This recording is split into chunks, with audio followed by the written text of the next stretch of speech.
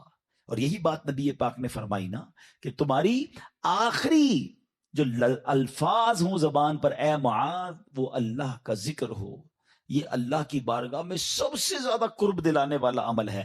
اب علماء نے اس میں بڑی آسانی کر دی ہے. ہاں اب ذرا غور سے سنیے گا.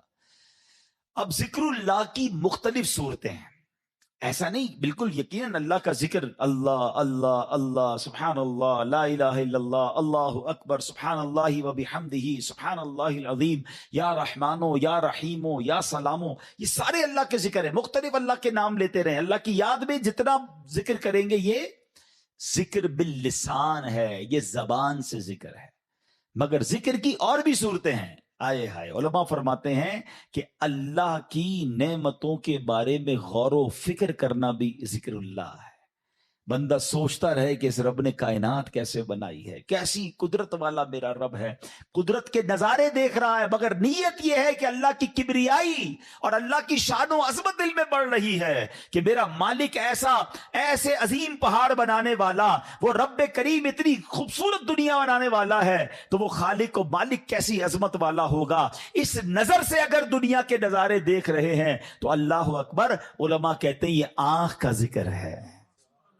اچھا پھر آگے فرمایا دل میں ہے, بندہ تنہا بیٹھا ہے اور اللہ کو یاد کر رہا ہے, اللہ کی ہے کبریائی اور اس کی عظمت و شان کو یاد کر رہا ہے, اللہ کو دل ہی دل میں پکار رہا ہے.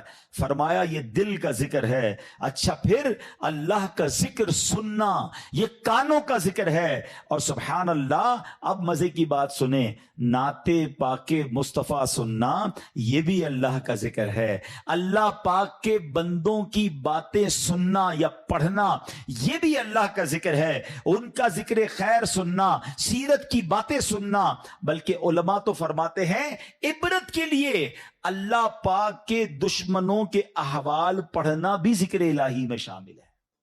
اب یہ بڑی عجیب بات ہے, ہو سکتا ہے کسی کے ذہن میں سوال آئے کہ ٹھیک ہے اللہ کو یاد کرنا, اللہ کا ذکر کرنا یہ تو ذکر الہی ہے, اللہ کے محبوب بندوں کا ذکر اللہ کا ذکر کیسے ہو گیا ہے؟ اللہ کے نبی علیہ السلام کا ذکر اللہ کا ذکر, بلکہ دشمنوں کے احوال پڑھنا یہ اللہ کا ذکر کیسے ہوا؟ مفتی احمد یار خان نعیمی رحمت اللہ تعالی علیہ نے بڑی پیاری بات بتائی. فرماتے ہیں ایک ذکر ہوتا ہے بالواسطہ اور ایک ہوتا ہے بلا واسطہ.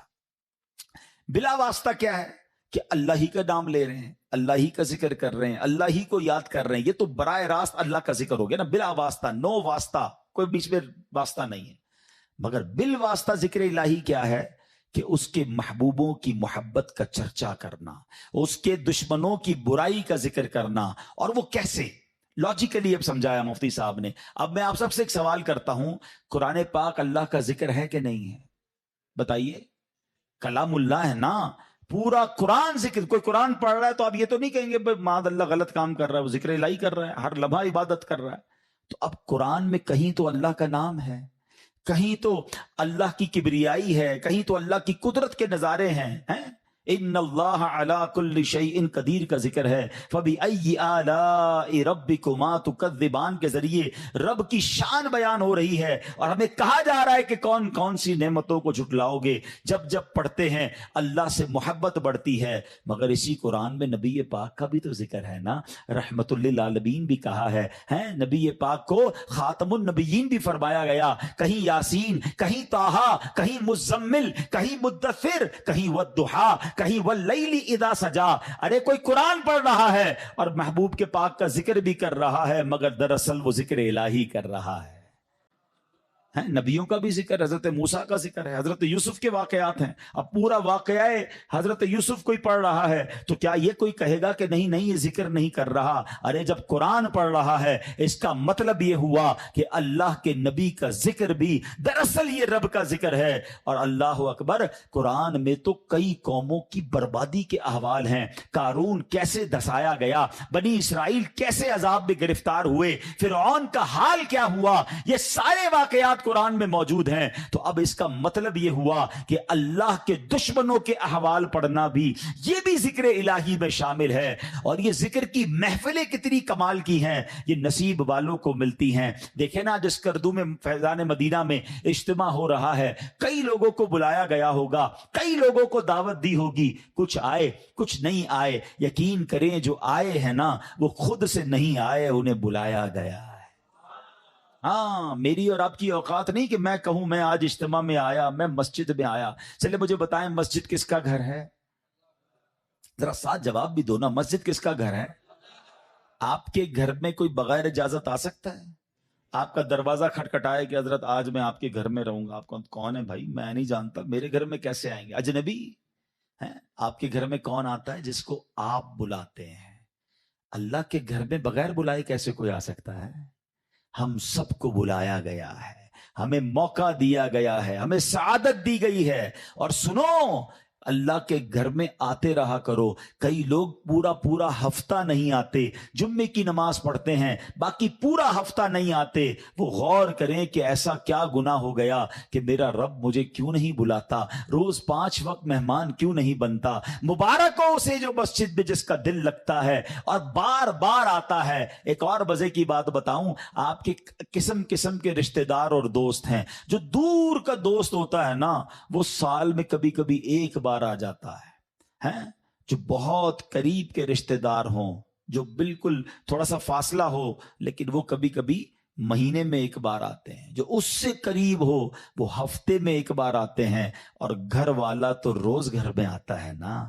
اب اللہ کے گھر میں جو روز آ رہا ہے، سبحان اللہ، اس پر کتنی رحمتیں ہو رہی ہیں. اور جو کبھی عید کی نماز میں آتا ہے، کبھی 2-4 مہینے بعد اسے اللہ کا گھر یاد آتا ہے. سوچو کتنا ڈسٹنس ہو گیا ہے، کتنی دوری ہو گئی ہے. یہ رحمان کا گھر ہے، اس میں آتے رہا کریں، بیٹھا کریں، وقت بتایا کریں. اور سبحان اللہ، آپ کے گھر میں کوئی مہمان آئے، آپ کیا چاہتے ہیں؟ خوش ہو کر جائے نا.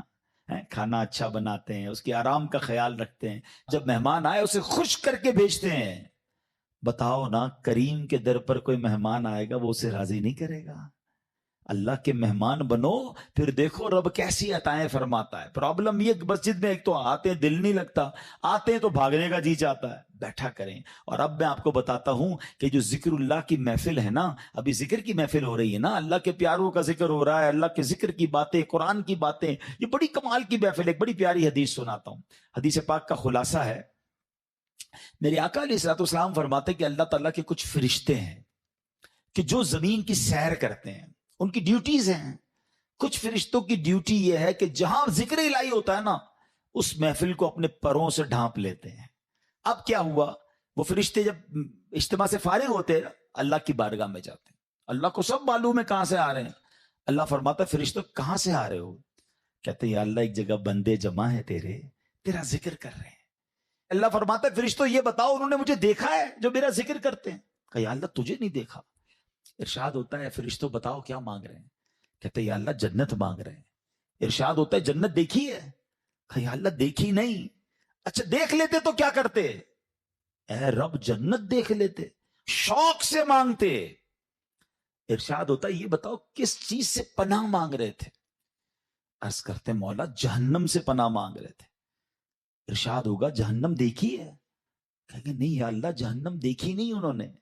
اچھا بتاؤ دیکھ لیتے تو کیا کرتے؟ ارشاد ہوتا عرض کرتے مولا اگر وہ جہنم دیکھ لیتے تڑپتے، جہنم سے پناہ مانگتے. ارشاد باری ہوتا ہے اے فرشتوں گواہ ہو جاؤ، جن بندوں نے مجھے دیکھا نہیں پھر بھی مجھے یاد کر رہے ہیں، جنت دیکھی نہیں جنت مانگ رہے ہیں، جہنم دیکھی نہیں جہنم سے پناہ مانگ رہے ہیں، اے فرشتوں گواہ ہو جاؤ میں نے ان سب کی مغفرت فرما دی. اب مزے کی بات، فرشتے کہتے ہیں یا اللہ ان میں ایک بندہ ایسا بھی بیٹھا تھا جو تیرا ذکر کرنے نہیں آیا تھا. ہو سکتا ہے ہمارے پاس بھی ایسا کوئی بھائی آیا ہو جس کا آنے کا ارادہ نہ ہو، دوست پکڑ کے لے آئے چلو یار تھوڑی دیر کے لیے پھر بعد میں کہیں اور چلے جائیں گے، نیت ذکر کی نہیں ویسے ہی آ گیا. فرشتے کہتے ہیں مولا ایک بندہ ایسا ہے جو تیرا ذکر کرنے نہیں آیا تھا. اللہ فرماتا ہے اے میرے فرشتوں یہ وہ مجلس ہے، یہ وہ محفل ہے جس کے ہم نشین محروم نہیں ہوتے، میں نے اس کی بھی مغفرت فرما دی ہے. اللہ کرے کہ اجتماع ہم سب کی مغفرت کا ذریعہ بنے. فرشتے جا کر بتائیں اللہ کو کہ مولا تیرے بندے بیٹھے ایک جگہ پر گناہ گار ہیں, تیرے گھر میں تو بیٹھ کر تجھے یاد کر رہے ہیں, مانتے ہیں گناہ گار ہیں مولا, مگر تیرے سوا کون بخشنے والا ہے, جہنم سے پناہ مانگتے ہیں مولا تجھ سے, تیری جنت کا تجھ سے سوال کرتے. اللہ بڑا کریم ہے. ایسے اجتماعات میں, ایسی محفلوں میں, ذکر کی محفلوں میں آیا کیجئے. یہ بڑی کمال, کسی کی برکت ہمیں مل جاتی ہے. ہم تو گناہ گار ہیں نا, مگر اتنے بڑے مجمع میں کوئی تو اللہ کا نیک بندہ ہوتا ہے نا. کیا معلوم اس پر برس رہی ہے, مجھ پر بھی برس جائے گی. اس پر رحمت, دیکھیں نا, بارش برستی تو سب پہ برستی ہے نا. رحمت کی بارش برسے گی تو کچھ چھینٹے مجھ پر بھی تو گریں گے نا. برستا نہیں دیکھ کر ابر رحمت, بدوں پر بھی برسا دے برسانے والے. مگر آج حال برا پتہ ہے کیا ہے, لوگ اس طرح کی محفلوں میں تو نہیں آتے, بری محفلوں میں بڑے شوق سے جاتے ہیں. کہیں شراب کی محفل, کہیں جوئے کی محفل, کہیں بے حیائی کی محفل. اچھا جب ان کو کہو کہ بھائی نہ جاؤ, یہ نوجوان بیٹھے ہیں, تو وہ کہتے ہیں میں کون سا شراب پیتا ہوں, میں تو صرف بیٹھتا ہوں. میں کون سا جوا کھیلتا ہوں, میں تو بیٹھتا ہوں. نہیں میرے پیارے اسلامی بھائی, جہاں لعنت برس رہی وہاں بیٹھ رہے ہیں. پچھلے دنوں کووڈ آیا تھا نا, کووڈ وائرس نے ہم سب کو ایک چیز سکھائی تھی کہ جہاں وائرس ہو اس سے دور رہو, سوشل ڈسٹینس. ہاتھ نہیں ملاتے تھے یار اپنوں سے. کمال ہے, جراثیم نہ لگ جائے اس لیے ملتے نہیں تھے. کوئی گناہ نہ لگ جائے, کوئی بری عادت نہ لگ جائے, اللہ کا نافرمان نہ ہو جاؤں, کیوں ڈسٹینس نہیں کرتے برے لوگوں سے.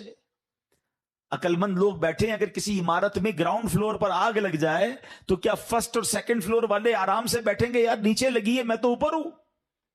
کیا کریں گے, فوراً بلڈنگ خالی کریں گے نا یار, یہ اوپر بھی آ سکتی ہے. آس پاس کے گھر بھی خالی کرا لیے جاتے ہیں. وائے, کیوں؟ کہ یار آگ لگی ہے, بچنا دور ہو جاؤ. جہاں جہنم کی آگ لگی ہے وہاں بیٹھے اور آپ کو پرواہ ہی نہیں ہے کہ یار میں اس کی وجہ سے برا بن سکتا ہوں. بچپن سے جملہ آپ نے سنا ہوگا, اچھے کی صحبت تجھے اچھا بنا دے گی, برے کی صحبت تجھے برا بنا دے گی. لیکن بری صحبتیں مزہ بڑی دیتی ہیں. لوگ کہتے ہیں نہیں یار بڑا مزہ آتا ہے, ہم بیٹھتے ہیں, ہم غلط کام نہیں کرتے. آپ یقین کریں یہ بری صحبتیں ہی ہیں جو بندے کو برباد کرتی ہیں. کسی بھی جواری, کسی بھی شرابی, کسی بھی قاتل, کسی بھی چور, کسی بھی منشیات کا استعمال کرنے والے سے پوچھ لیں کہ یہ عادت کہاں سے ملی ہے. 99.99 بلکہ 100% آپ کو جواب یہی ملے گا کہ یار دوست برے مل گئے تھے, انہوں نے لگا دیا.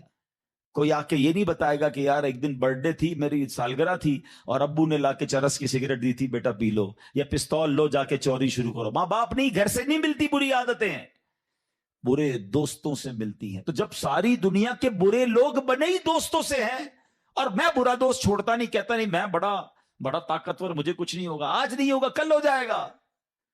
برے کی صحبت دل پر اثر ڈالتی ہے. خوبصورت شعر ہے نا, بھلے بندے دی صحبت یاروں, جویں دکان اتاراں, سودا بھاوے ملے نہ لئیے, ہلے آن ہزاراں. کہتے بھلے بندے کی صحبت ایسی ہے جیسے عطر والے کی دکان ہے, خرچہ کرو نہ کرو خوشبو فری میں مل جاتی ہے. جب بھی عطر کی دکان میں جائیں خوشبو, پہلے تو خوشبو ہی آ جاتی ہے, اور پھر اس کے بعد چھوٹا موٹا سیمپل بھی فری میں آ جاتا ہے.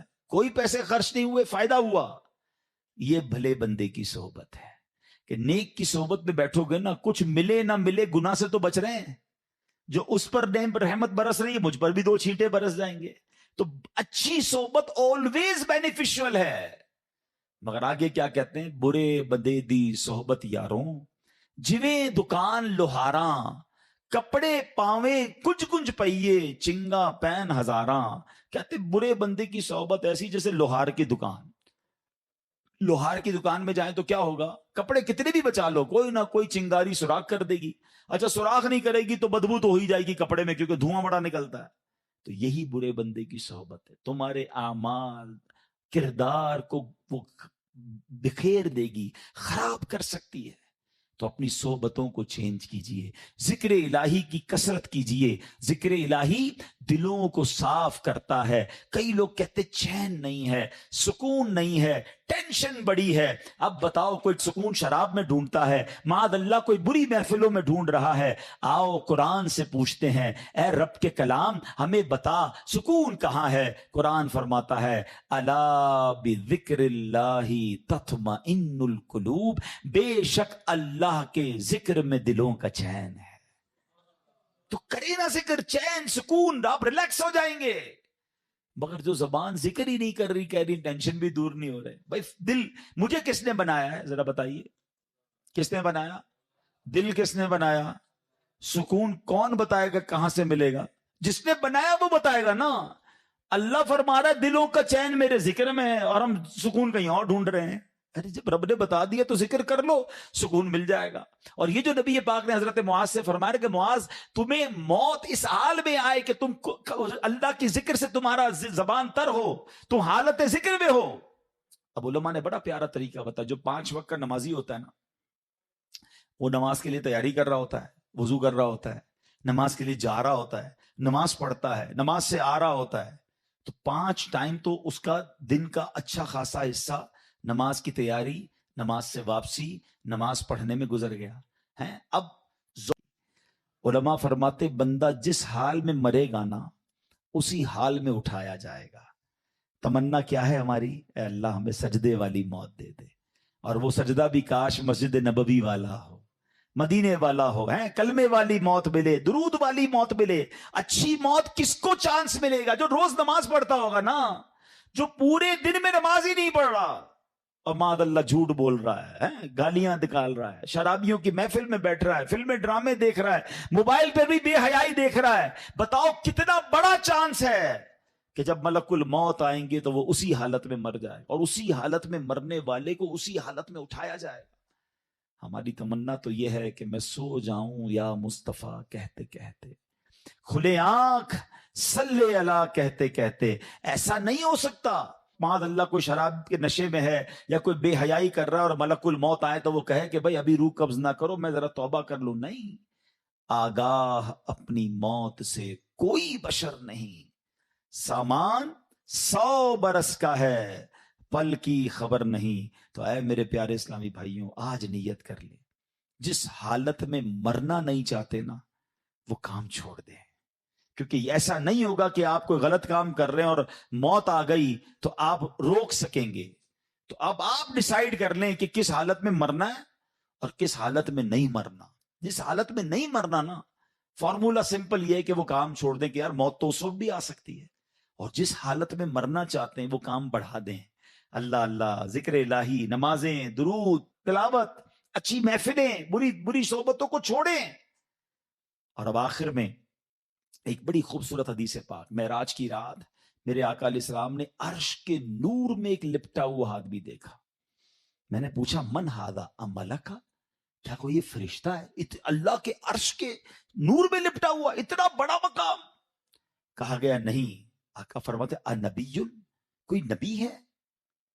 سوچے کتنا بڑا مقام ہوگا کہ نبی پاک سوال کیا کر رہے ہیں جبریل امین سے, کوئی فرشتہ ہے, کوئی نبی ہے ایسے مقام پر؟ تو کہا کہ نہیں. میں نے کہا من ہوا؟ آقا فرماتے ہیں علیہ الصلوۃ والسلام, میں نے پوچھا پھر یہ کون ہے؟ ارشاد و حضور یہ وہ شخص ہے جس کے اندر 3 عادتیں تھیں. سچ بتاؤ, میں ابھی عادتیں نہیں بتاتا ہوں, اگر اتنا بڑا مقام ملنا ہے تو کچھ بھی ہو 3 عادتیں اپنا لینی چاہیے, نہیں اپنا لینی چاہیے؟ خود بتاؤ یار, پھر تو جو بھی کر لیں گے بھائی, اتنا بڑا ہی نا. اب کام کیا ہے, زیادہ مشکل نہیں ہے. فرمایا اس کی 3 صفات تھی. نمبر 1, اس کی زبان ہمیشہ ذکر اللہ سے تر رہتی تھی. زبان تر کر لو نا یار, ہے اللہ اللہ اللہ, سبحان اللہ, اللہ اکبر, لا الہ, فضول باتیں کم کرتے. نمبر 2, اس کا دل مسجد کی طرف لگا رہتا تھا. مسجد سے نکلنے کے بعد پھر بھی دل چاہتا مسجد میں جاؤں. پتہ ہے علماء کیا فرماتے, کسی کے اگر ایمان کو چیک کرنا ہے نا کتنا مضبوط ہے, یہ چیک کرو کہ اس کا مسجد سے تعلق کتنا مضبوط ہے. زیادہ مسجد میں آتا ہے, سکون سے بیٹھتا ہے, سمجھ لو ایمان مضبوط ہے. اور مسجد میں دل ہی نہیں لگتا, بھاگتا ہے مسجد سے, تو سمجھ لو کہ ایمان میں کمزوری کہیں نہیں آ گئی. ایک اور بڑی پیاری مثال دی گئی, فرمایا مومن مسجد میں ایسے ہوتا ہے جیسے پانی کے اندر مچھلی, فش ان دا واٹر. اب اپنے آپ سے چیک کریں، جو مجھے مدنی چینل پر سوشل میڈیا پہ سن رہے ہیں وہ بھی چیک کریں کہ مسجد میں جا کر سکون ملتا ہے یا بے چینی بے کلی شروع ہو جاتی کہ یار کب ختم ہوگا، کب نکلیں گے، باہر نکلنے کو جی چاہتا ہے. تو چیک کرو دل میں پرابلم تو نہیں ہو گئی، مجھے اللہ کے گھر میں سکون نہیں آ رہا. ارے اس سے بڑھ کر سکون کی جگہ کون سی ہوگی؟ رحمان کے گھر میں آ گیا ہوں، رحمتیں برس رہی ہیں، کہتے نا امان میں آ گیا ہوں، اب کوئی ٹینشن نہیں، اللہ کے گھر میں ہوں نا، اسی نے سنبھالنا ہے، اسی نے بچانا ہے، اسی نے بخشنا ہے، میری پرابلم بھی اسی نے سالو کرنی ہے. مگر پرابلم یہ ہے کہ دنیا داروں کے گھر میں سکون ملتا ہے، اللہ کے گھر میں سکون نہیں ملتا. تیسرے نمبر پہ اس بندے کی صفات کیا تھی؟ فرمایا اس کی وجہ سے کبھی اس کے والدین کو برا بھلا نہیں کہا گیا. ہائے ہائے کتنا پیارا میرا دین ہے. زندگی میرے بھائیوں ایسے گزارنا کہ میری وجہ سے، آپ کی وجہ سے ہمارے ماں باپ کو کوئی برا نہ کہے کہ یار یہ کیسا بیٹا ہے، ایسا ہوتا ہے، ایسی تربیت کی ان کے ماں باپ نے، گالیاں نکالتا ہے، لڑائی جھگڑے کرتا ہے، سب کو ستاتا ہے. نہیں، اللہ کرے ایسی زندگی گزاروں کہ مجھے دیکھ کر کوئی کہے کہ سبحان اللہ، والد نے کیا بیٹا تیار کیا ہے، ماں باپ نے کیا تربیت کی. اللہ ان کے والدین کو سلامت رکھے کہ ایسا تحفہ امت کو دے کر گئے. ایسا بننا ہے مجھے اور آپ کو کہ میری وجہ سے کتنا برا بیٹا ہے وہ، کتنی بری اولاد ہے وہ کہ جس کی وجہ سے اس کے والدین کو برا بھلا کہا جائے. اور آج کہا جاتا ہے کہ جو لوگ لوگوں کو ستاتے ہیں، تنگ کرتے ہیں، ٹینشن دیتے ہیں، لوگ کہتے ہیں یار یہ کیسی تربیت کی ان کے والدین نے. اور ماں باپ اگر قبر میں ہیں، سچ بتاؤ کتنا دکھ ہوتا ہوگا اس بچے کی وجہ سے کہ بیٹا دنیا میں ایسے کام کر رہا ہے کہ لوگ ہمارے بارے میں بری بات کر رہے ہیں. ارے میں تو اپنے ماں باپ کے لیے دعاؤں کا سبب بنوں، لوگ مجھے دیکھ کر میرے ماں باپ کو دعائیں دیں، کتنی روح خوش ہوگی ان کی کہ سبحان اللہ میرا بیٹا میری بیٹی ایسی کہ اسے دیکھ کر لوگ ماں باپ کو قبرستان جاتے ہیں. ایسے بھی دیکھے ہم نے ماشاءاللہ ایسے علماء اور ایسے نیک لوگ کہ جنہوں نے ایسے دین کے کام کیے کہ لوگ ان کی خدمات کو دیکھ کر ان کے والدین کی قبر پر جا کر دعا کرتے ہیں. کیوں کہ ایسی اولاد دی امت کو. کاش یہ بات سمجھ آ جائے کہ میری وجہ سے کبھی میرے والدین کو برا بھلا نہ کہا جائے. اور اے میرے پیارے اسلامی بھائیوں، اگر اس کو تھوڑا سا میں آگے لے جاؤں، اس والدین سے بڑھ کر پتہ ہے کس کا حق ہے؟ وہ ہمارے آقا کا ہم پر حق ہے نا. رحمت للعالمین کے امتی ہیں، خاتم النبیین کے امتی ہیں صلی اللہ تعالی علیہ وسلم. کوئی چھوٹی بات ہے؟ بن مانگے بنے ہیں. ہے کوئی آپ میں سے جس نے دعا کی ہو یا اللہ آخری نبی کا امتی بنائی ہو؟ کسی نے بھی دعا نہیں، ہمیں تو پتہ ہی نہیں تھا. اللہ نے مہربانی کی اس دور میں پیدا کر دیا. ہم نبی پاک سے پہلے بھی پیدا ہو سکتے تھے، کسی اور نبی کے امتی ہو سکتے تھے. بغیر مانگے بن مانگے دیا، اور اتنا دیا دامن میں ہمارے سمایا نہیں. آقا علیہ السلام کا امتی ہونا، نبی پاک کی امت میں شامل ہونے کے لیے انبیاء تمنا کرتے تھے، اور مجھ جیسے گناہگار کو بنا دیا. اور آقا کیسے کہ پیدا ہوتے وقت یاد رکھا، معراج میں یاد رکھا، قبر میں اتارتے وقت یاد رکھا، اور بیشر میں بھی یاد رکھیں گے. دعائیں کرتے رہے امت کے لیے، آنسو بہاتے رہے ہم گناہگاروں کے لیے. ایسے نبی علیہ السلام کا امتی without any struggle, without any asking, مانگا بھی نہیں اور بنا دیا. تو یار کوئی تو ذمہ داری بنتی ہے، کوئی تو شکرانہ بنتا ہے کہ یا اللہ اتنی بڑی مہربانی کی، اب میں ایسا امتی بن کر دکھاؤں گا کہ مجھے دیکھ کر کوئی کہے کہ امتی ایسا ہے تو آقا کیسے ہوں گے. مزہ یہ ہے نا کہ مجھے دیکھ کر کوئی کہے کہ امتی ایسا سچا، اس کے نبی کیسے سچے ہوں گے. اگر مسلمان ایسا ہے تو اسلام کتنا پیارا مذہب ہوگا. غیر مسلم مجھے دیکھیں تو کہیں یار کہ مسلمان ایسا ہوتا ہے تو پھر مذہب کیسا ہوگا. چلو کلمہ پڑھ کر مسلمان ہوتے ہیں، مگر سچ بتائیں آج کیا حال ہے. آج مسلمان کو دیکھ کر لوگ اسلام کو برا بھلا کہہ رہے ہیں. تو آج ہم نے سنا نا کہ نور میں لپٹے ہوئے شخص میں جو وصف تھا وہ یہ تھا کہ اس کی وجہ سے دنیا میں اس کے ماں باپ کو برا نہیں کہا جاتا تھا. بتاؤ اس مسلمان کا کیا حال ہوگا جس کی وجہ سے اسلام کو برا بھلا کہا جا رہا ہے، جس کی وجہ سے معاذ اللہ لوگ نبی پاک علیہ السلام کے بارے میں بات کرتے ہیں. ارے میرا کردار ایسا ہو کہ میرا دشمن بھی دیکھ کر کہے کہ یار امتی ایسا ہے تو آقا کیسے ہوں گے. آؤ نا یہ نیت کرتے ہیں کہ یار اب زندگی ایسی گزاروں گا کہ انشاءاللہ میری ذات سے اسلام کا نام روشن ہوگا، میری ذات سے انشاءاللہ اسلام کا نام برباد نہیں ہوگا. اب بالکل اسی طرح یہ وطن بھی اللہ نے بڑی نعمت دی ہے. یہ بھی نیت کر لو کہ میری وجہ سے میرے وطن کا نام بھی خراب نہیں ہوگا. بڑی تکلیف ہوتی ہے یار جب لوگ پاکستان کے خلاف بات کرتے ہیں. ہم نے دیکھا ہے، بیرون ملک جاتا ہوں اور وہاں جا کر جب بتاتے ہیں نا کہ فراڈ کے کاموں میں، چیٹنگ کے کاموں میں، منشیات کے کاموں میں، دھوکے کے اور بہت سارے کاموں میں پاکستانی ملوث ہیں، پکڑے جاتے ہیں، جیل میں جاتے ہیں، ان کی وجہ سے ویزا مشکل ہو جاتے ہیں، ان کی وجہ سے دنیا بھر کے پاکستانیوں کو پرابلم آتی ہے، کسی ویزا پہ جاتے ہیں وہاں جا کے بھیک مانگتے ہیں. بڑی تکلیف ہوتی ہے یار کہ یار ہمارے وطن کے چند لوگوں کی وجہ سے پورا وطن بدنام ہو گیا. اور پاکستان میں بھی یہی حال ہے، لوگ ملاوٹ کرتے ہیں، لوگ جھوٹ بولتے ہیں، ڈر لگتا ہے. مسلمان کو امانت دیتے میں ڈر لگتا ہے کہ پتہ نہیں واپس دے گا کہ نہیں، ادھار مال دوں گا پیسے آئیں گے کہ نہیں آئیں گے. تف نہیں ہے یار. اس نبی کا امتی ہوں کہ جس کو کفار بھی امین اور صادق کہتے تھے. صادق اور امین آقا کا امتی ہو کر امانت دار نہیں ہے. لوگ ڈرتے ہیں ہم سے کام کرنے میں. کیسا امتی ہوں؟ منہ نہیں دکھانا نبی پاک کو قیامت کے دن.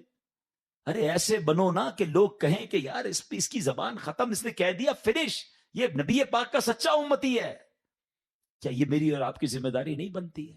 آج ہمارے وطن کی پروڈکٹ لوگ نہیں خریدتے، بلکہ ہم خود اپنے وطن کی یا مسلمان ملک کی دوائی لینے میں ڈر رہے ہوتے ہیں کہ یار پتہ نہیں ملاوٹ نہ ہو، باہر سے منگوا لو. یہ اتنا بڑا چانٹا ہے ہمارے منہ پر کہ مسلمان تو ایسا نہیں تھا، اسلام تو یہ نہیں تھا. میرے آقا نے تو کیا فرما، من غش فلیس منا، جو دھوکہ دے وہ ہم میں سے نہیں. اور آج ایسا لگتا ہے ہر بندہ ریڈی بیٹھا ہے دھوکہ کے لیے. ٹھیلے والے سے لے کر، رکشے والے سے لے کر، ہوٹل والے سے لے کر، ریسٹورنٹ والے سے لے کر، جس کو جب موقع ملا دھوکہ دینا ہے. کیا کر رہے ہو یار؟ تھوڑے پیسوں کا کیا کرو گے جو حرام سے آئیں گے؟ تکلیف کتنی ملتی ہے اس مسلمان کو جس کو دھوکہ ملتا ہے، اور اللہ کتنا ناراض ہوتا ہے. اللہ کرے کہ دل میں اتر جائے میری بات. آئیے، کیوں کہ نبی پاک سے انشاءاللہ بروز قیامت ملاقات ہونی ہے. انشاءاللہ تمنا ہے نا، ملنا ہے نا، تو ملیں گے تو کچھ تو ہو دکھانے کے لیے. یا رسول اللہ میں بھی اپنے حصے کا چراغ جلا کر آیا ہوں صلی اللہ علیہ وسلم. اللہ کرے دل میں اتر جائے میری بات.